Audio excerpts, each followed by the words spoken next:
യോഹന്നാൻ 12 വായന 12 1 തൊട്ട് 8 വചനം. അതായത് മാർത്തായും മറിയവും ഉണ്ടായിരുന്നു. കണ്ടോ? നമുക്ക് ആരെയാണ് ഇഷ്ടം? നിങ്ങൾക്ക് മാർത്താനാണോ മറിയത്തിനാണോ? ആരെ പോലെ ആകണമെന്നാണ്? മറിയം. Praise the Lord. നമുക്കാരെ പോലെ ആകണമെന്നാണ് സംശയമായി. മറിയമാണെന്ന് നമുക്ക് 10 ദിവസം. പൗലോസുമാണോ?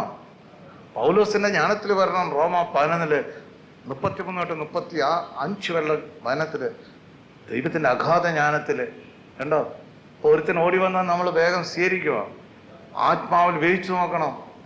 എവിടെ ചെന്നാലും ചിലപ്പോൾ വരും നമ്മളെ കബളിപ്പിക്കാനായിട്ട്. അനേകര് വരും തന്ത്രങ്ങൾ.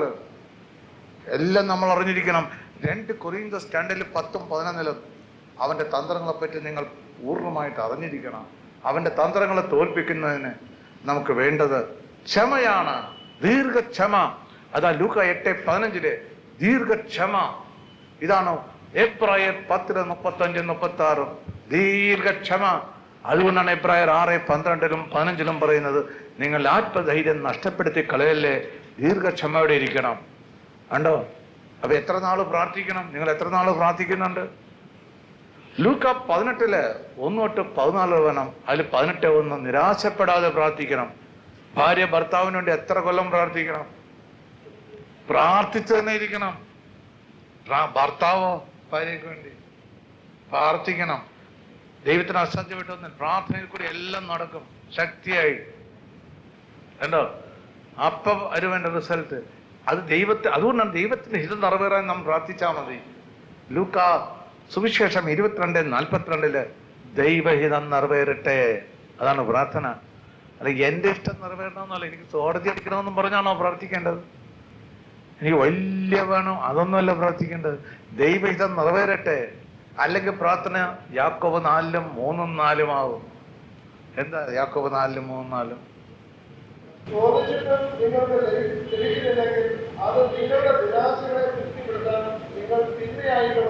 തിന്മയായിട്ടുള്ളവ ചോദിക്കുന്നതുകൊണ്ടാണ്. കണ്ടോ? ഈ ലോകത്തിലുള്ള മൈത്രി ദൈവത്തിന്റെ ശത്രുവാണ്. അതാണ് റോമ 8:7 ജഡിക താല്പര്യത്തിൽ മൊഴിയിരിക്കുന്ന മനസ്സ് ദൈവത്തിന്റെ ശത്രുവാണ്. അത് ദൈവത്തിന്റെ നിയമം. ഭൂമിയിൽ നിന്ന് നല്ല ഫലങ്ങൾ ലഭിക്കുന്നതിന് വേണ്ടി കൃഷിക്കാരൻ ആദ്യത്തെ മഴയും അവസാനത്തെ മഴയും ക്ഷമയോടെ പ്രതീക്ഷിച്ചിരിക്കുന്നതുപോലെ നിങ്ങളും ക്ഷമയോടെ ഇരിക്കും, ദൃഢസ്ഥരായിരിക്കും എന്ന് പറഞ്ഞാൽ കർത്താവിന്റെ ആഗമനം അടുത്തിരിക്കുന്നു.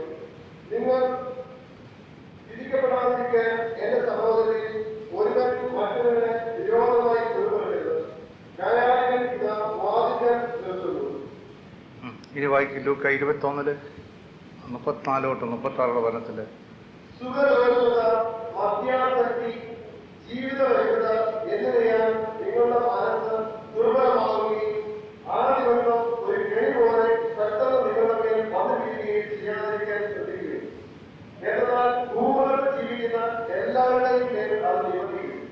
സംഭവിക്കാനിരിക്കുന്ന ഇവരിൽ നിന്നെല്ലാം രക്ഷപ്പെട്ട് മനുഷ്യരുടെ മുഖത്ത് പ്രത്യക്ഷപ്പെടാൻ വേണ്ട കരുത്ത് ലഭിക്കാൻ സദാ പ്രാർത്ഥിച്ചുകൊണ്ട് ജാഗരൂകരായിരിക്കും.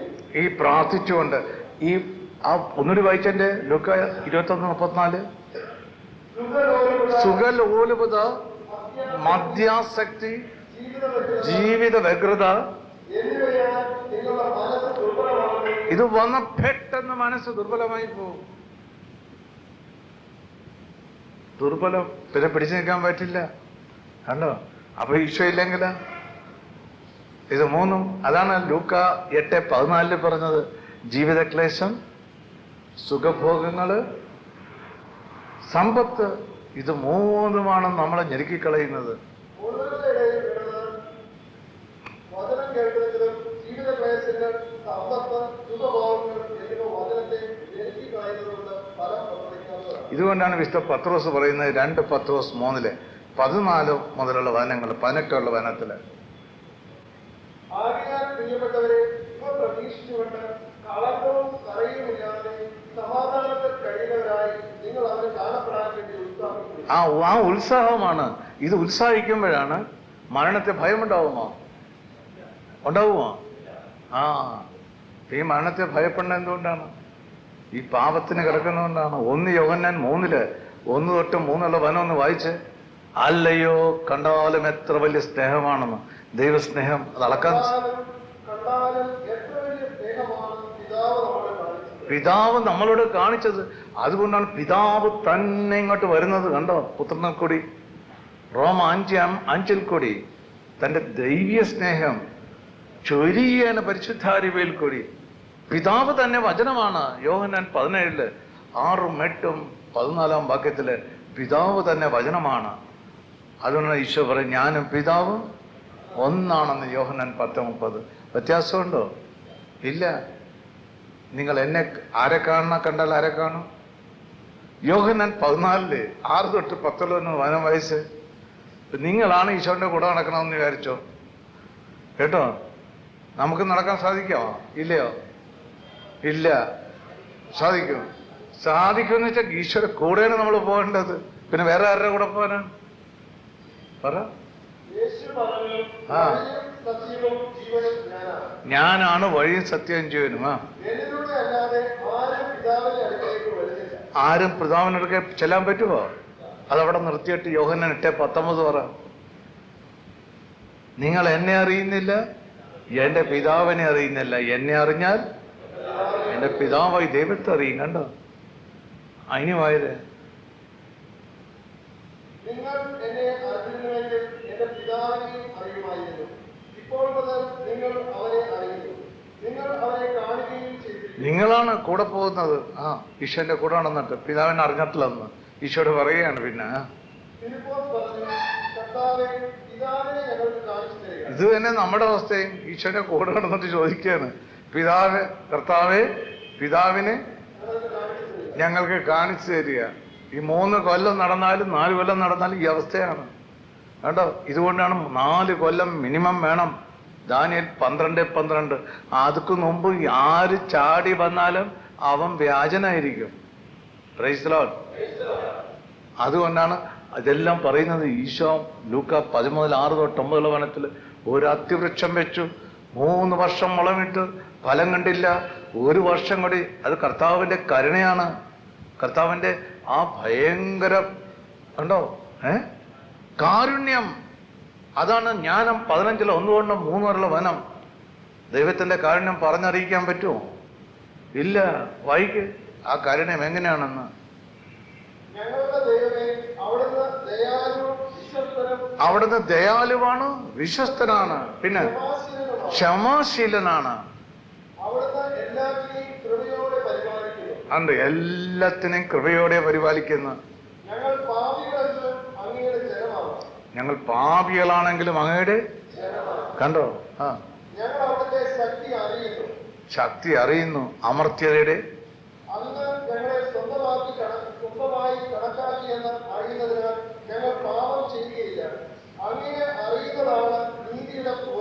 കണ്ടോ. അപ്പൊ ആ ക്ഷമ നമ്മളിലോട്ട് ഭാര്യയിലും ഭർത്താവിലും വന്നാലോ? ഭർത്താവിനോട് ക്ഷമിക്കാൻ പറ്റുമോ? ഇല്ല. ക്ഷമിക്കാൻ പറ്റില്ലെങ്കിൽ പോക്കടിയാ. ഭാര്യയോട് ക്ഷമിക്കാൻ പറ്റുക? എന്ത് ചെയ്താലും ക്ഷമിക്കാൻ പറ്റുക? പരിപൂർണമായിട്ട് പറ, ഒച്ചത്തിൽ പറ. Price the Lord. അവിടെ അതാണ് ദൈവസ്നേഹം.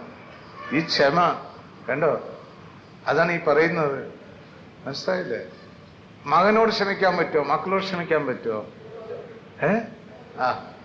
ക്ഷമിക്കാൻ പറ്റിയില്ലെങ്കിലോ പോയി സംഗതി മാറി. ദൈവസ്നേഹമൊന്നുമില്ല.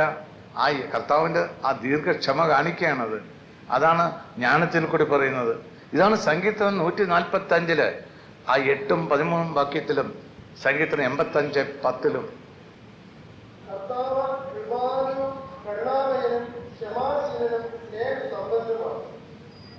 ക്ഷമാശീലന്. അത് തന്നെ ജ്ഞാനം പറഞ്ഞിരിക്കുന്നത് കേട്ടോ. 15 ആ 1 തൊട്ട് 3 വരെ. ഇതാണ് യോന പ്രവാചകൻ 4:2 പറഞ്ഞിരിക്കുന്നത്. യോന വായിച്ചു. അപ്പോ ചില സ്ഥലങ്ങളിൽ ചിലപ്പോൾ ജ്ഞാനം ഇല്ലാത്തതുകൊണ്ടാണ്. നിങ്ങളോട് പറയും, ഞാൻ എന്റെ ദേശത്തായിരുന്നപ്പോൾ ഇത് തന്നെയല്ലേ അങ്ങയോട് പറഞ്ഞത്. ഇതുകൊണ്ടാണ് ഞാൻ താഴ്ചയിലേക്ക് ഓടിപ്പോകാൻ ശ്രമിച്ചത്.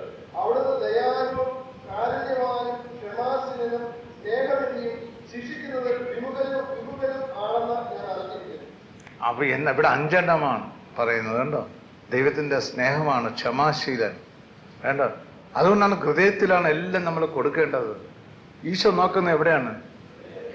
ഓൺലി ഹൃദയം. കാത് കുത്തിയിട്ടുണ്ടെന്ന് നോക്കുക, എത്ര ഡിഗ്രി എടുത്തെന്ന് നോക്കുക, എത്ര ബാങ്ക് ബുക്ക് ഉണ്ടെന്ന് നോക്കുക. കണ്ടോ, ഒരാൾ എന്നോടൊരു കംപ്ലൈന്റ് പറഞ്ഞൊരു സ്ഥലത്ത് ചെന്നത്, അയാൾ ഇന്നസെന്റ് മാൻ, പക്ഷെ അയാൾ ഓരോ സ്ഥലത്ത് ചെല്ലുമ്പോഴും ഒരു ബാങ്ക്, ഇപ്പം നിങ്ങൾക്ക് എത്ര ബാങ്ക് പലയിടത്തും ഉണ്ടാവും ഇല്ലേ? വല്ല പൈസ ഉണ്ടാവും, ചില ഒന്നിലും കാണിയല്ല, വെറുതെ പാസ്ബുക്ക് ഇരിക്കും ഇല്ലേ? കണ്ടോ, സാത്താന്റെ പ്രവർത്തനമാണ്. അയാളിങ്ങനെ ട്രാൻസ്ഫർ വരുമ്പോൾ പല സ്ഥലങ്ങളിലും പല ബാങ്ക് കൊടുക്കും. ഒരുത്തം കൊണ്ട് ശത്രു എന്താ ചെയ്യാൻ പോണത്? ശത്രുവിനെ വിശ്വസിക്കുക നിങ്ങൾ? എല്ലാവരും വിശ്വസിക്കും അല്ലേ? പ്രഭാഷകൻ 12 10 തൊട്ട് 18 വനത്തില് ശത്രുവിനെ വിശ്വസിക്കാമോ? ശത്രുവിനെ ഒരിക്കലും വിശ്വസിക്കരുത്. കണ്ടോ, ചെമ്പിലെ പ്രാവ് എന്ന പോലെ അവന്റെ ദുഷ്ടത നശിപ്പിക്കും. അവൻ അതിവിനയത്തോടെ കെട്ടിയാലും കരുതലോടെ ഇരിക്കുക. കണ്ടോ, ഇത് ജ്ഞാനം ഉണ്ടെങ്കിൽ ഇതെല്ലാം അറിയുള്ളൂ. ജ്ഞാനമില്ലെങ്കിലാ പല സ്ഥലങ്ങളിൽ ചെല്ലുമ്പോൾ ഈ കൗൺസിലർ ഓടിപ്പോയി മാപ്പ് കൊടുക്കാൻ പറയും. കണ്ടോ, ജ്ഞാനത്തിലല്ല അത്. കണ്ടോ, ചെല്ലുമ്പോ എന്ത് പറ്റും? പിശാചിന്റെ തന്ത്രം അറിയാമോ? പിശാചില്ലെന്ന് വിളിച്ചു പറയുന്നവരാണ് ഓടിച്ചെന്ന് മാപ്പ് പറയുക. അവിടെ ചെല്ലുമ്പോ എന്ത് പറ്റും? അടി, 4 അടി ഉള്ള ഈശോയും പോയി, എല്ലാം പോയി തമ്മിലടിച്ച്.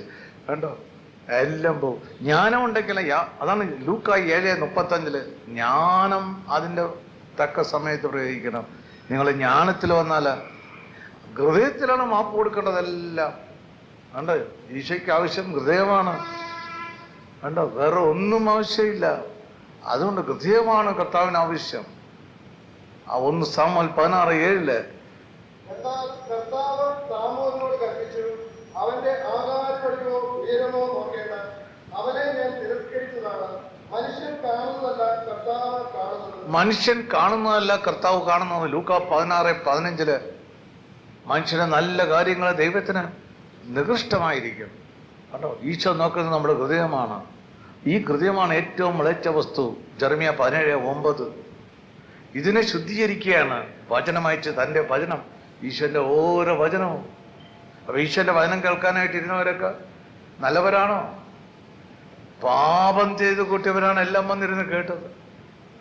കണ്ടോ, ഇപ്പൊ ഇതിൽ ഏറ്റവും വലിയ പാപികളാണ് മുന്നോട്ട് വരാൻ പോണത്. ഇവിടെ അവിടെ മറ്റവരൊക്കെ അവിടെ ഇരിക്കും. നിയമിച്ചനാണ് ഞാൻ, അതാണ് ഇതാണെന്നൊക്കെ പറഞ്ഞ് മറ്റൊരു ഇടിച്ചു കയറും. ലൂക്കാ 16:16 സ്വർഗരാജ്യത്തിലൊരു ഇടിച്ചു കയറും. അവർ പിടിച്ചെടുക്കുന്ന സ്വർഗരാജ്യം. മത്തായി 11:12 മറ്റവരിങ്ങനെ കുത്തിക്കുറിച്ചിരിക്കും. 15 കൊല്ലം വന്നാലും ഈ അവസ്ഥ തന്നെയായിരിക്കും. ഇപ്പൊ മനസ്സിലായ, വഴക്കിട്ടിരിക്കും. നാത്തവും പോരും, ഈ പോരും. ഇതിന് നടക്കുന്ന ഇങ്ങനെ തർക്കവും നീതും അസൂയയും. 1 കൊറിന്തോസ് 3:3 തർക്കവും അസൂയ ഉണ്ടെങ്കിൽ ജഡികരായി. കണ്ടോ, മറ്റവരോ അവർ ഇടിച്ചു പൊളിച്ചു പോരും. കർത്താവിന്റെ കൃപ വന്നു കഴിഞ്ഞാൽ അതിനാണ് കൃപയിലോട്ടുള്ള പ്രയാണം. 4 കൊല്ലം ഇങ്ങനെ പോണം. എങ്ങനെ പോണം? യെശയ്യാ 37:30-35 വചനം എന്താണ്?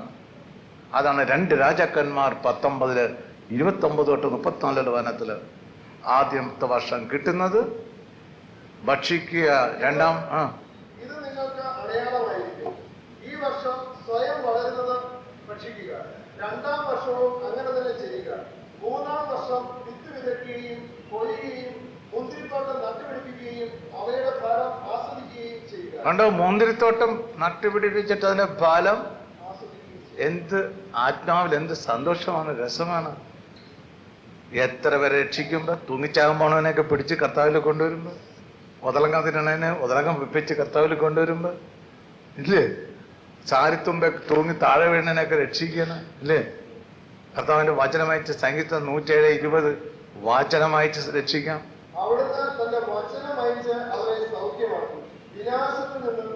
വിനാശത്തിൽ നിന്ന് വിടുവിച്ച്. അതാണ് ഈ സംഗീതം 107 10-20 വനം. അവൻ ആ അതൊന്ന് വായിക്കാം. അത് മുമ്പ് ഇതൊന്ന് പറഞ്ഞേക്കട്ടെ. ഈ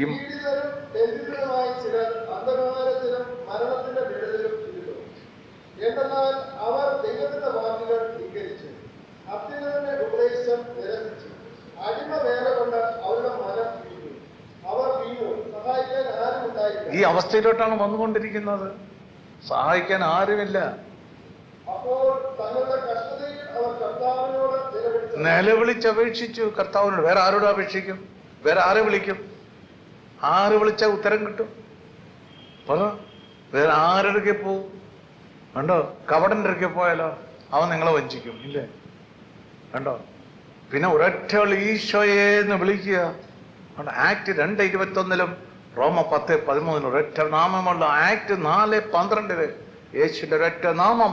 കൊളോസസ് 1:15-16 വാക്യത്തില് ദൃശ്യവും അദൃശ്യവുമായ എല്ലാത്തിനും മുകളിലിരിക്കുന്നവൻ ദൈവം ഈശോ.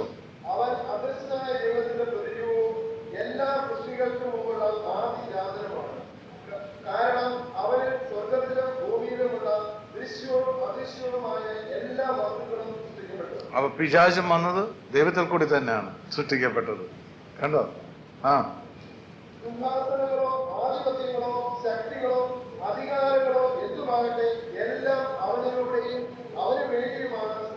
സകലതും ഈശോയ്ക്ക് വേണ്ടിയാണ്.